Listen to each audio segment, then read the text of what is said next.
Alrighty then. Hello, everybody. Welcome to the show.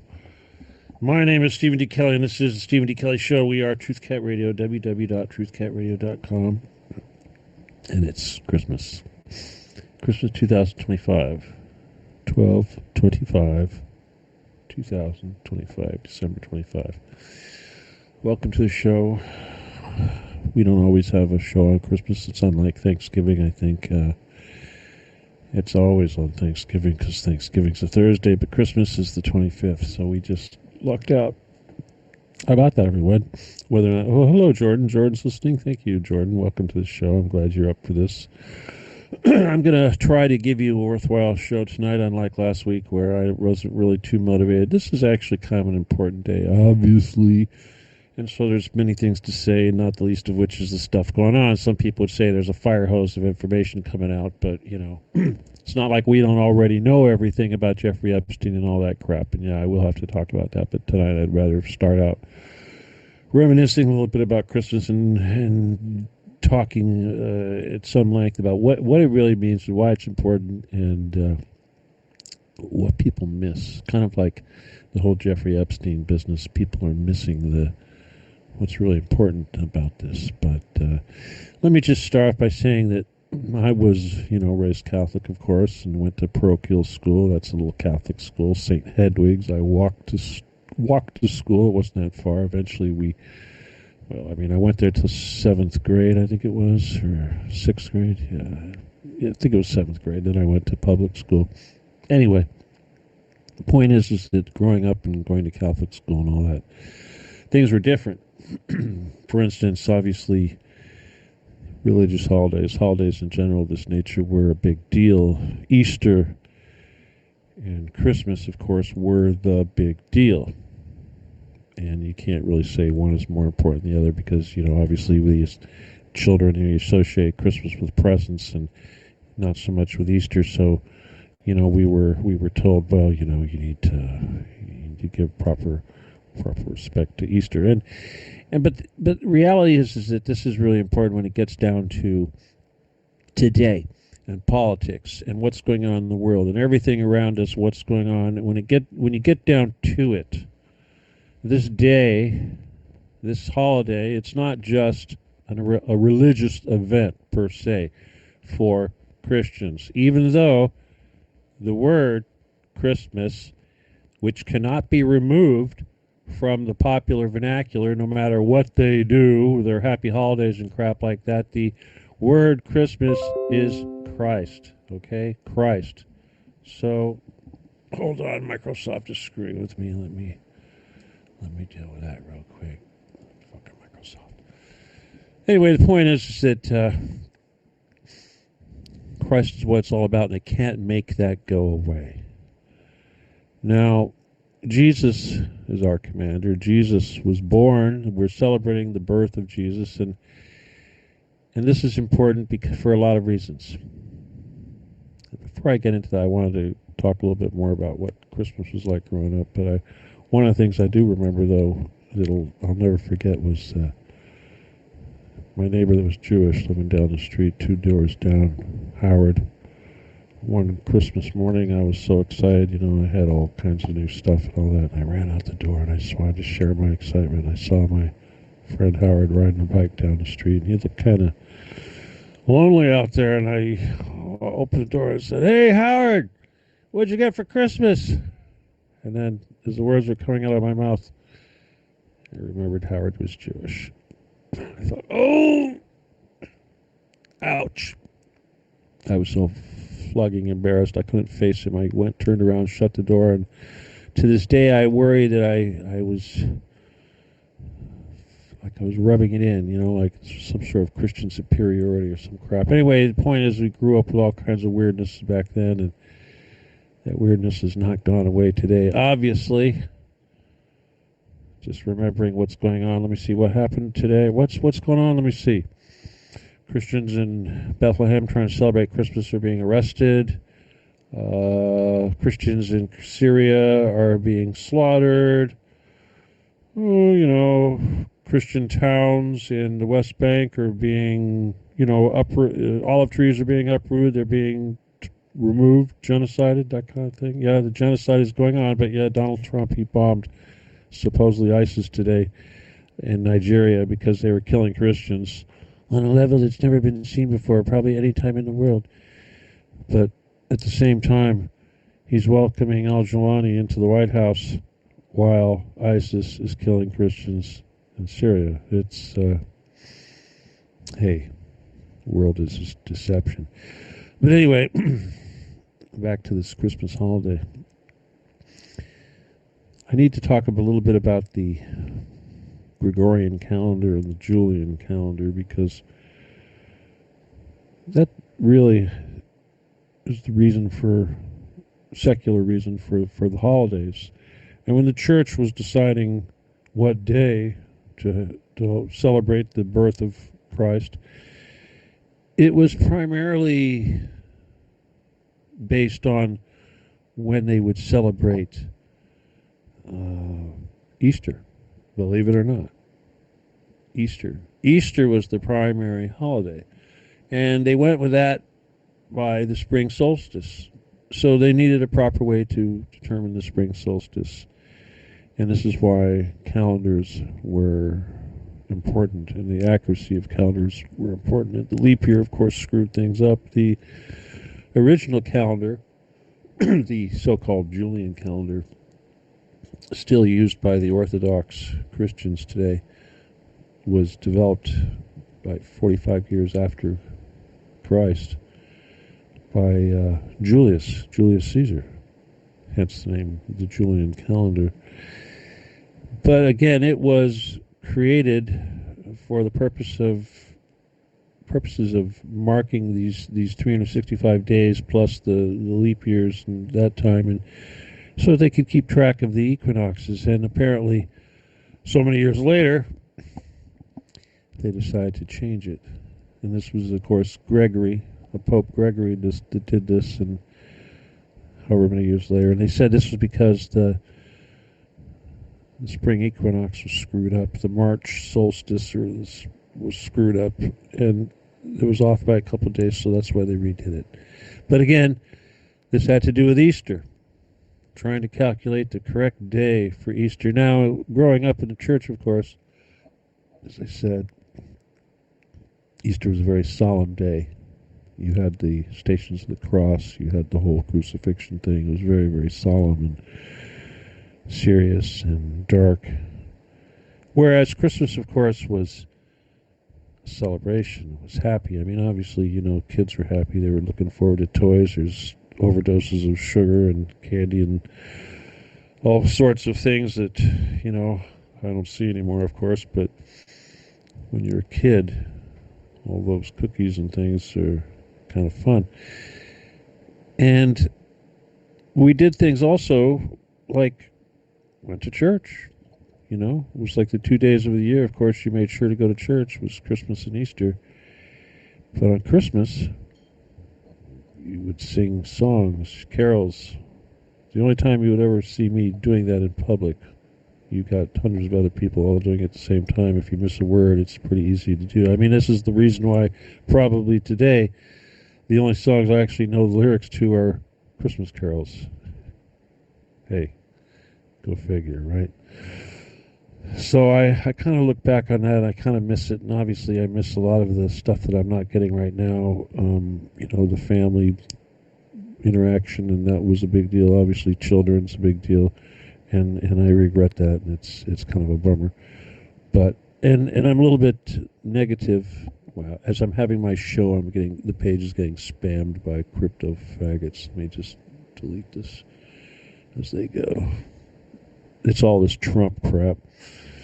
The greed thing, it really bothers me. Anyway. Yeah, what a distraction, huh? So, the calendar thing. When I talk about why this is important and why this is not going away and why so many of the issues that we deal with today are lingering from this. Well, like, for instance, if you look at Wikipedia and you try to see what's the difference between the Julian and the Gregorian calendar, you don't see any of the animosity. It just seems to be, well, this is just a little upgrade so that they could get the timing right because Julius Caesar didn't get it quite right.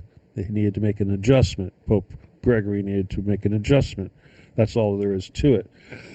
But in spite of this, the Orthodox Church and much of the Orthodox world, of course, Russia included, Greece, celebrate Christmas on the 7th, whereas everyone, modern Christians, as they say, people associated with Rome and Protestants, etc., use today, which was the result of the new calendar. So who's right? Does it matter? No, it doesn't. More important things to consider, I think, are the actual nature of Christ, or Jesus. Who was born? Jesus. As a human was born. It's Jesus God. The nature and divinity of Jesus are still big arguments, kind of like when you should celebrate Christmas. They're having wars over stuff like this right now. Zelensky, of course, has been banning the Russian Orthodox Church and has made it official that the Ukrainians will celebrate Christmas on the 25th and not on the 7th like the Russians do. The birth of Russia was in Ukraine. It was in Kiev, and it was at that time that the Tsar, whoever it was at the time, Gregory Nicholas, whoever, looked upon Byzantium, which was the center of the Roman Empire at the time, and said, wow, it was tremendous, and decided this is what they would adopt. So this is why the Russians assumed the Orthodox religion. It was because of the opulence of Byzantium, which of course was destroyed by the other guys, the Westerners, the Crusaders that were led by the Roman pontiff, assholes. They went and destroyed their so-called ally, the other side of the Roman Empire. And they're still fighting. Ridiculous. But back to the divinity of Jesus. So, who was born today? Was a God born? Was a human born?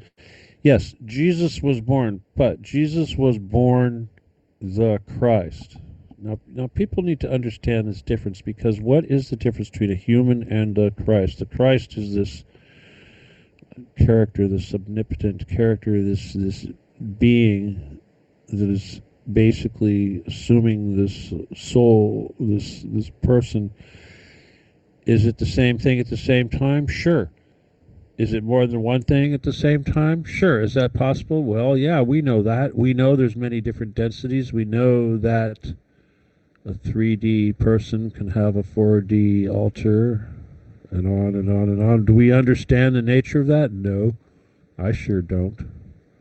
Rambo tries to explain it, but I don't understand it. But is it important? Well, it is if you're going to argue about it. And obviously the church has been arguing about this for a long time. So if we look at what we do know, or what we've learned, and some of the issues that are argued about, especially when you look at, say, the belief systems of the Gnostics, what have you, and various different, people who recorded history back then, we know some things that are, shall we say, awkward. For instance, Jesus was a twin. Thomas, the one that they call Doubting Thomas, that was his twin brother. They kind of treat him like a jerk in the Bible, the Western Bible, but of course he's very prominent in the Eastern version, the Orthodox version, as are many of the other apostles. Another apostle that was a brother of Jesus is James, possibly an older brother. I don't know if he was younger or older. Doesn't matter. But we do know that Thomas was his twin, which means that he was born at the same time, and yet we don't talk about that. Away in the manger, no crib for a bed, and all that sort of thing. The twin that was the pale shadow of the other. Are you listening, pale shadow? Maybe so, huh? I know the succubus is listening. Pass it on. Anyway, more Prashat Kushar. I gotta delete this crap. Good thing I'm here to delete this crap, right? Anyway, so back to this divinity stuff. So we had a brother Thomas, we had a brother James. There were also sisters, possibly 3 sisters, with no mention whatsoever anywhere, no recorded history. They did not care about the women. Mary, of course, if you listen to the Jews, they'll say that Mary was an adulterer and a philanderer and all this and promiscuous, and that's why, of course, she had children out of wedlock. But do we believe that? No, we don't. We share the belief that she is had a virgin birth and is immaculate conception and all that. You know, Mary also had sisters, at least 2, who were talked about. In fact, during the crucifixion and stuff, it was her sisters that were with her. So the women that tended to the body were her sisters. Little details like that. I could get some of these details off, but if you dig through there, you'll see this stuff. But we ignore all this stuff. It's like Joseph. We know Joseph was a carpenter, which, of course, was a very wealthy trade back then. Carpenters were like, I wouldn't say machinists, but let's just say they were, working with wood was like high tech back in those days. It was big industry. So, yeah, they made money. I don't know if you could say they were poor, but let's just say that the robe that Jesus wore was a very expensive piece of clothing. That's why they threw dice for it after he was crucified, because it wasn't something they were going to throw away. It was valuable. Anyway, back to the divinity thing. You know, does any of that matter? Does it matter? You know, it matters if you think that you need to know, but the bottom line is you're never going to know.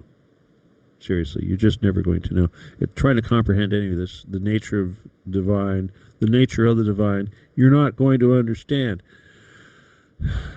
I could go on and on about the things you don't understand, but I guess I'll save that for when we start talking about Jeffrey Epstein. But as far as the divinity of Jesus is concerned, people do get confused. Is a human born as Jesus? I mean, as a human born as Christ? Was Jesus just Thomas's brother, but he assumed the role, the soul, the being, the whatever it was, the incarnation of Christ? Something of that nature. All 3? Something of that. I'm sure it's much more complex than we can understand. I believe that there's actually a biological thing going on, shall we say, soul thing going on, like a walk-in type of a scenario, or an old soul waiting to assume the body that's actually also has a biological connection. There's all sorts of issues, things like that. But either way, the enemy is probably the best source of getting clues about what's going on. Like the fact that the Templars have spent so much time and energy all these years to try to track down the descendants, the children and their children and their children of Mary Magdalene, because they believe that these are the descendants of Christ, the bloodline of Christ, the Holy Grail. That is what the Holy Grail is. It's not a cup. It's the royal biological bloodline of Christ. So again, this Western Church, that's one of the biggie thingies that they will not ever entertain, is that it's possible that Christ was married to Mary Magdalene and did have children. Nope. And mostly because that interferes with this whole nature of the divinity, because they assume that if God's going to have children, his children are going to be God, because they completely miss the whole concept of there being a difference between a human and Christ. Jesus and Christ are 2 different things. They're the same person, but they are 2 different things at the same time. I like trying to understand this whole concept of Antichrist. There is no such thing. There is only Christ, just like there is only Jesus.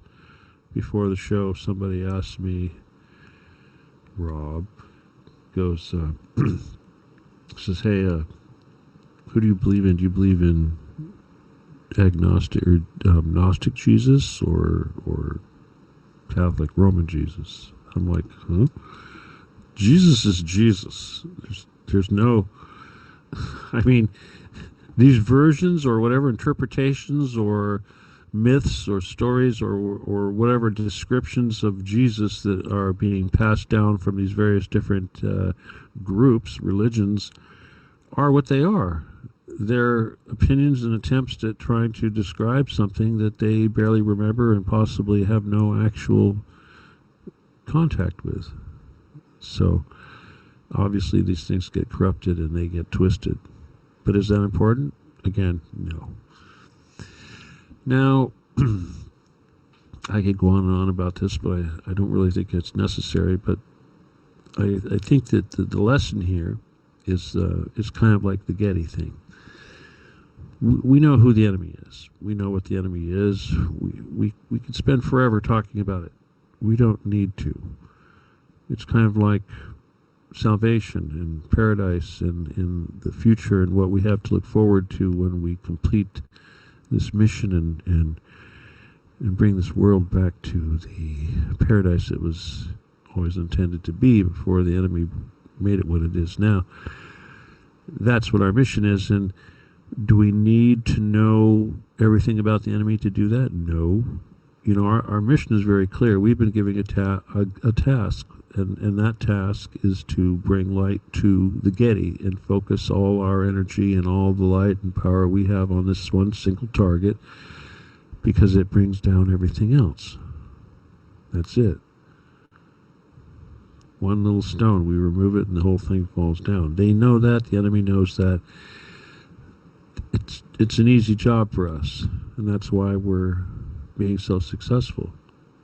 I know we're being successful, and I know that this year is going to be our year. I really can see it. I can see big things happening in 26.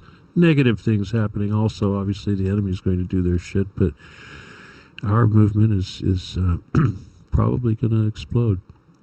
Now, one of the ways that we know, of course, that this stuff is really hurting the enemy and doing what it's supposed to do is the flak. Of course, you know, like I said last week, you know you're over the target when the flak gets heavy.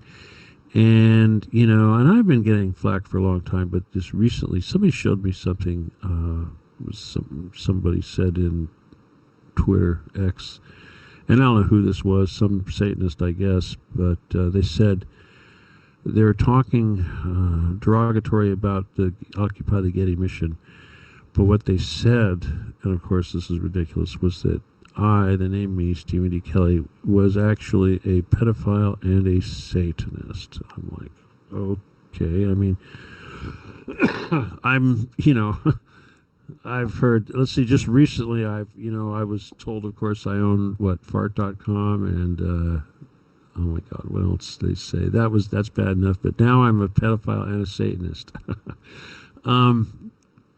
You know, obviously I don't respond to shit like that. I mean, what's the point? I'm, you know, I don't, whatever. But it's like that retardation thing. I mean, it's stupid. And the very fact that somebody would say something like that pretty much shows a desperation. It's like, it's pathetic, but it's mostly desperate, because obviously I'm very far from either one of those things, and certainly a Satanist. I mean, you know, I don't know which one is more insulting, but obviously, if I was a Satanist, I certainly wouldn't be talking about Jesus Christ. I mean, that's the thing. Satanists, they can't even say that word. They can't say that name. You want to know if someone's a Satanist, just ask them how they feel about Jesus Christ. It's real simple. You know, they can't do it. Anyway. Beyond that, so the only satisfaction I can get from knowing that there are retards out there that say that shit is that we must be really hurting them if they have to, if that's That's what they think is going to help at this point. So, you guys, keep it up. I noticed that we're getting a lot of people joining the group, the Telegram group. And when I say a lot of people, I don't mean a lot, but let me see. We're up to 814. We've gone up a couple hundred or whatever here recently. Obviously, there's the spammers. I just deleted 5 of them just now trying to sell Trump crap. But I think what's going on, of course, is that there is a certain rise in interest in the whole subject matter because of the Jeffrey Epstein revelations. And I've been trying to tell everybody, though, that this is no more than a salacious voyeur type thing going on, where people are just interested in it because it's lurid and it involves child sex. And yet, if you look at the stuff that's coming out, and of course, it's mind-boggling what's coming out, and the very fact that they've tried to redact so much of it, and like retards, it was so easy, people cut and pasted into Adobe and it removes the redactions. I mean, oh my God, stupid. But again, everyone is looking at this thing through a magnifying glass that only sees pedophilia and assumes that everything that they're looking at has something to do with child trafficking and little girls. They completely miss the mafia, and the fact that this guy is the boss of the mafia, and the fact that this guy is still alive, and the fact that this guy controls everybody's money. They're realizing now, looking at his stuff, that he used ridiculously complex mechanisms to move money around and hide it. And they're never going to find it, obviously, the billions of dollars that he stashed away.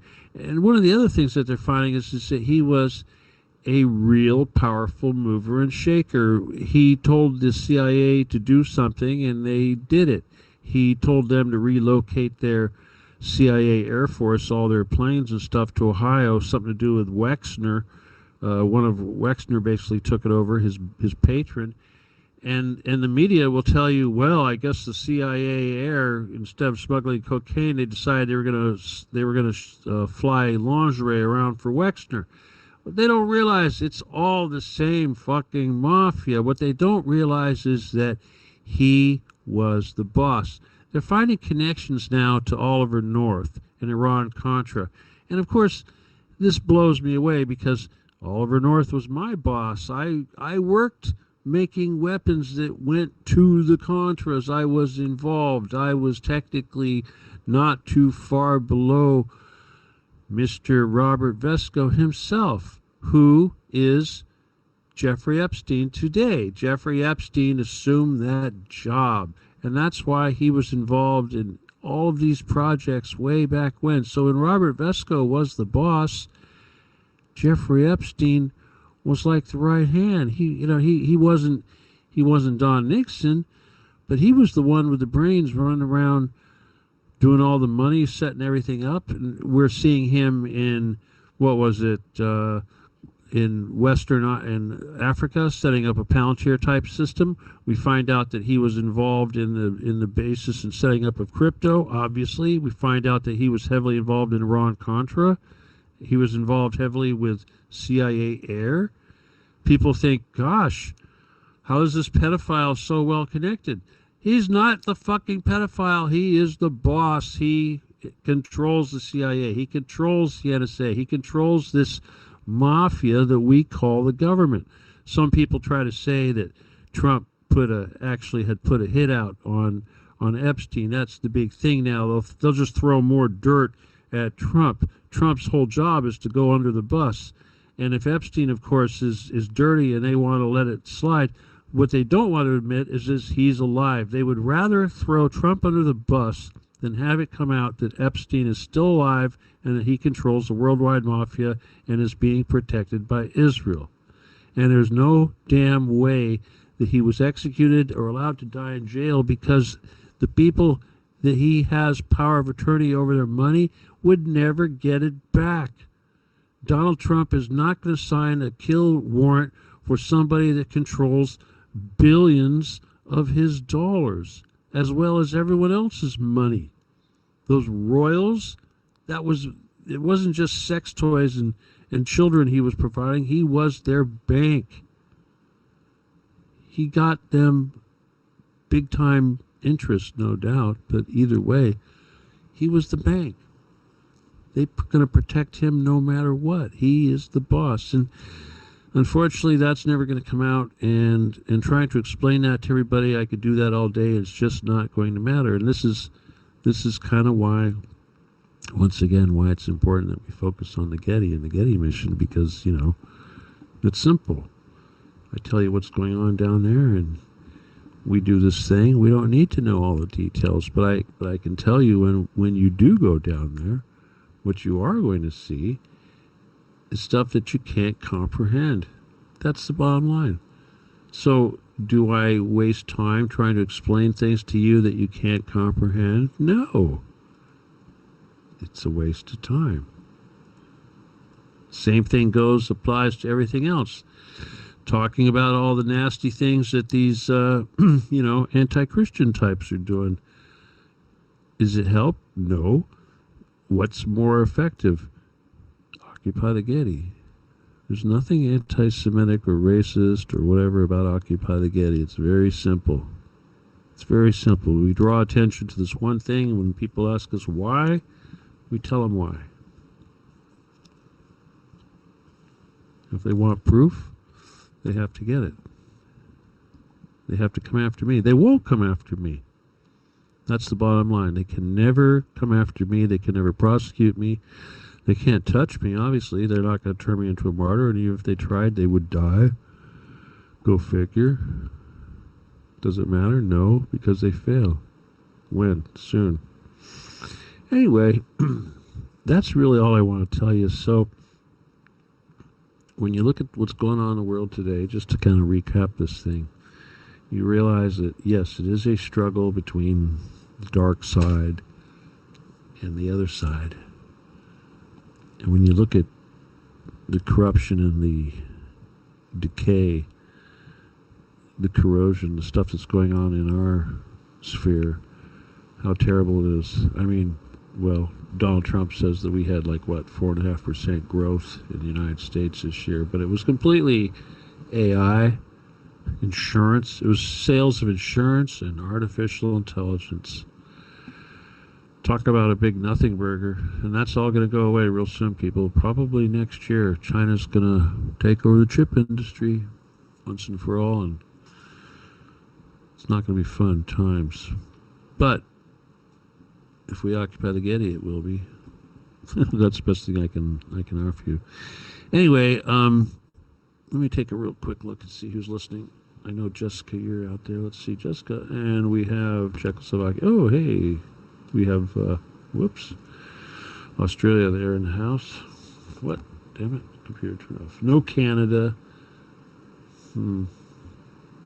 Netherlands. Nope. Kind of late. He'll come in. Anyway, hi you guys out there. Thanks for tuning in. Special wishes to all you people who are listening live, of course. And thank you for that. And thank you for your hard work. And if you can, somebody reach out to Cynthia and get her back on board, because we need her to do the videos, because, people are complaining, I'm not getting the videos. It's hard enough for me to get out there and reach people, but that's why I depend on you guys so much, okay?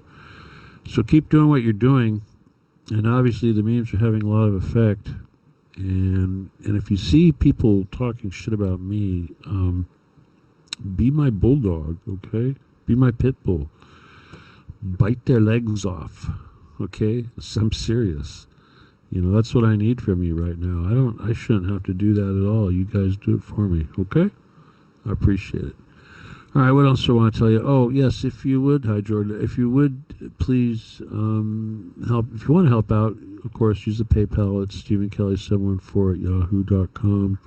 And if you want to send me an email, it's it's law17gun@aol.com. Okay, and you got to join the group, of course, the Telegram group. And when you get in there, say hello. And the Telegram group is Occupy the Getty /Stephen D. Kelly. And what else do I want to tell you?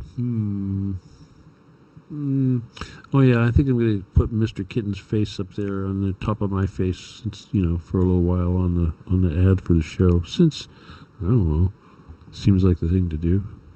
Okay. Anyway, everybody, again, those of you that are here with me on Christmas, thank you so much. And if you're listening to this on a recording, well, thank you too. But extra special wishes, you guys. I want you to help me out, okay? I mean, seriously, the more effort you can put into this to help me with, I think the more joy you're going to find yourself, okay? I'm serious. Anyway, once again, thank you for being with me. I look forward to your emails. I look forward to seeing you in the group. If you want to be a Jedi, send me an email. And what else? That's about it. I'll talk to you all soon, okay?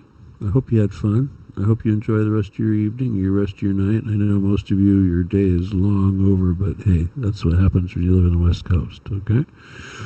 Once again, my name is Stephen E. Kelly, and this is the Stephen E. Kelly Show, and we are TruthCat Radio, www.truthcatradio.com. It is still December 25th, 2025. It's now 6:37 p.m. Oh, well, it's 58 degrees Fahrenheit, mostly cloudy. Yeehaw. Yippee-ki-yay. All right, good night. God bless. And adios. Nope. Good night. God bless. Adios. And goodbye.